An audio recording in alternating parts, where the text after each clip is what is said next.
Everyone, आज हम फिर से एक नई वीडियो के साथ आ गए हैं। आज का टॉपिक है यूपी टेट पीवाईक्यू। ये क्वेश्चन 2017 के एग्जाम में पूछे गए थे। आज हम इनको एक एक करके डिस्कस करेंगे और उनके एक्सप्लेनेशंस भी जानेंगे। इस वीडियो में मैंने 10 क्वेश्चंस इंक्लूड किए हैं। If you of this, let me know in the comment section. Let's start. The question है, complete the following sentence with the correct conjunction. He had not paid his bills, his electricity was cut off. अब इस question में हमें conjunction जोड़ना है। Conjunction आपको पता होंगे, एंड, बट, सो, देन। अब यहाँ पे हम बट यूज़ कर सकते हैं। But comes in the middle of the sentence, तो हमें तो स्टार्टिंग में करना है। ईदर हम यूज़ करते हैं जब हमारे पास दो चॉइसेस हो। इसमें कोई चॉइसेस नहीं है। Then we have unless we can not use because इसमें कोई कंडीशन नहीं है। हम यूज़ करेंगे एज, बिकॉज इसमें रीज़न दिया गया है। As he had not paid his bills, his electricity was cut off. तो इलेक्ट्रिसिटी कटने का क्या रीज़न था? Because he had not paid his bill, so we will be using as. Let's see the answer, and the answer is as. Let's continue with the second question. Choose the correct figure of the speech in the following sentence. Death lays his icy hands on kings. Now, figure of speech options are metaphor, personification, apostrophe and simile. चलिए समझते हैं metaphor, personification, apostrophe और simile क्या होता है। Metaphor और simile are almost same things. Metaphor एक चीज़ को दूसरी चीज़ से कंपेयर करता है, सिमिली भी सेम चीज़ करती है। बट मेटाफर में हम डायरेक्टली उसको कंपेयर कर देते हैं, जैसे टाइम इज़ मनी। ठीक है, तो टाइम का कंपैरिजन मनी से हो रहा है, and directly we are saying कि टाइम इज मनी, समय ही पैसा है। दूसरे सिमिली वी यूज एज और like he runs as fast as tiger. Okay, और she is as beautiful as moon. ठीक है, तो जब हम एज यूज़ करते हैं तो वो सिमिली बन जाता है। जब हम डायरेक्टली अगर किसी को बोल दें, अगर मैं किसी को बोलूँ you are moon, okay, so this is metaphor. Now apostrophe is a punctuation mark. ठीक है, you can see this in can't or shouldn't. Okay, last one is personification. Personification is जब हम किसी ऐसी चीज़ जो एक person नहीं है but we describe it as a person, that is called personification. Some examples of personification will be time flies. अभी time कोई चिड़िया नहीं है, but we consider it as it flies. The wind whispered, अभी हवा आपसे कुछ नहीं कह सकती, बट हम पोइट्री में ज़्यादातर इसका यूज़ करते हैं जब हम किसी ऐसी निर्जीव चीज़ों को भी ऐसे डिस्क्राइब करते हैं जैसे उसके अंदर जान हो। Right, let's see the answer. So the answer is personification, और रीज़न उसका है death is given as human ability to lay a hand on someone, this signifies personification. अब डेथ का कोई हाथ नहीं है तो वो किसी के ऊपर हाथ फैल नहीं सकती, but in literature we use it. Let's go for the next question. The next question is, the study of population is known as ecology, astronomy, demography और serology. Now ecology is the study of atmosphere, astronomy is the study of stars, moon and all. Demography is the study of population, ठीक है, statistics and all. Genealogy is the study of genes, okay, DNA and other things. Now, as I have told you, the study of population is known as demography, and the answer is same. The specific or statistical study of human populations, including their size, structure, distribution and dynamics, but that migration is called demography. तो जनसंख्या की पढ़ाई को हम कहेंगे demography. Let's go for next. Fourth question is, now let's see the options. To catch two birds with your hands, to dissatisfy with what you have, it's better to be satisfied with one you have than to try to get what is not yours. And last one is to trap birds in bushes. So here we will discuss the meanings.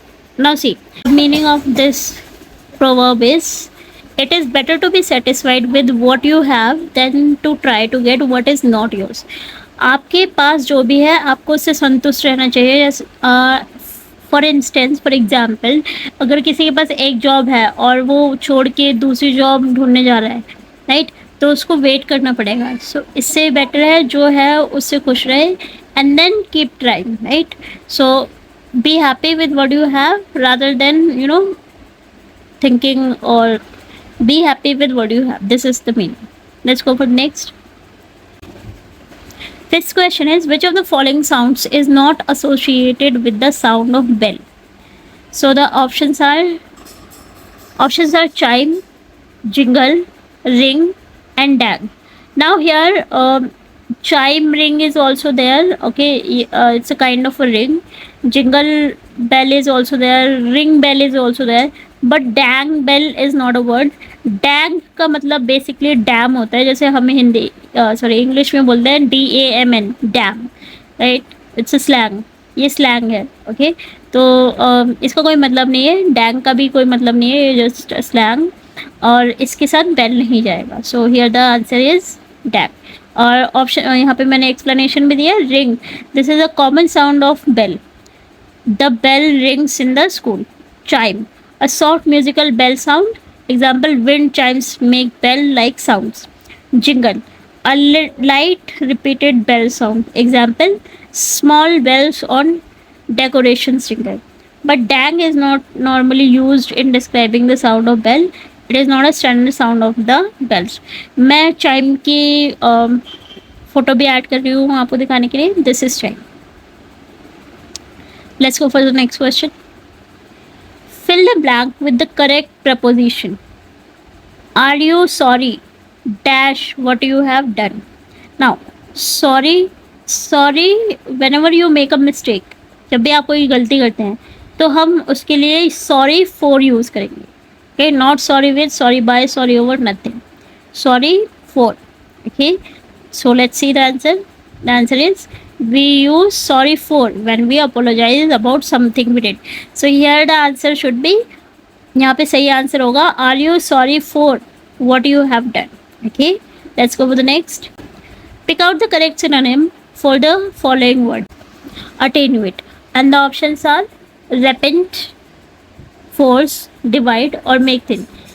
तो इसमें correct answer make thin. Okay, attenuate का मतलब कुछ reduce करना या कुछ किसी चीज़ को कमज़ोर करना होता है. तो here the answer will be thin, make thin. Divide का मतलब उसको भागों में बांटना. फोर्स का मतलब जोर देना. ओके, और रिपेंट का मतलब होता है रिग्रेट करना.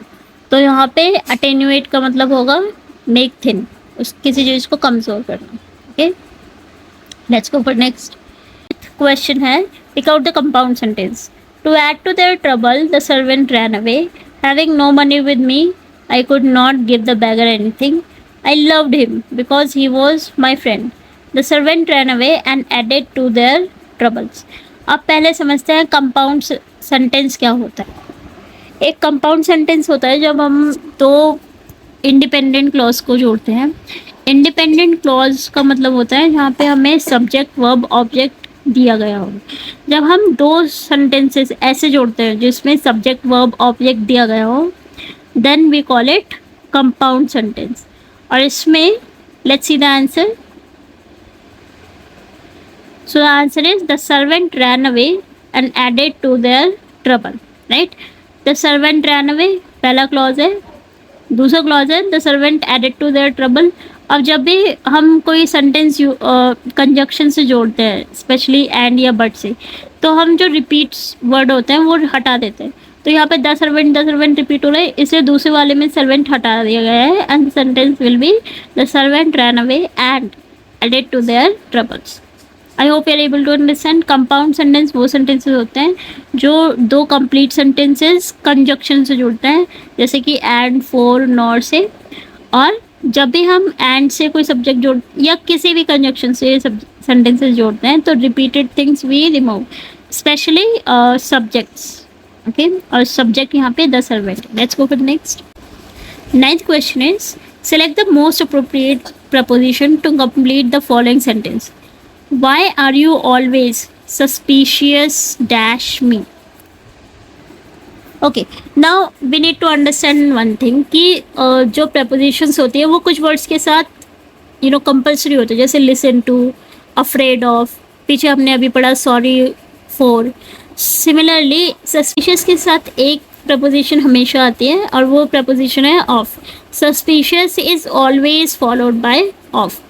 तो यहाँ पे आंसर होगा why are you always suspicious of me. ठीक है, सस्पिशियस का मतलब डाउट करना होता है, किसी पे डाउट करना, राइट. Let's go. ये हमारा लास्ट क्वेश्चन है. Choose the correct alternative to complete the following sentence. The headmaster dash to speak to you. अभी हमारे पास ऑप्शंस हैं wants, is wanting, was wanting, none of the above. First of all हमें ये समझने की ज़रूरत है want is a stative verb. Want एक स्टेटिव वर्ड है.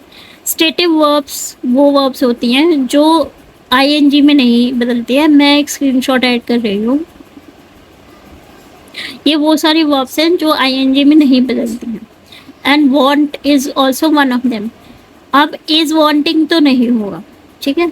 Was wanting is also not going help because हमारे पास पास्ट टेंस का कोई प्रूफ नहीं है यहाँ पे. यस्टरडे और डे बिफोर यस्टरडे ऐसा कुछ लिखा नहीं है, ठीक है.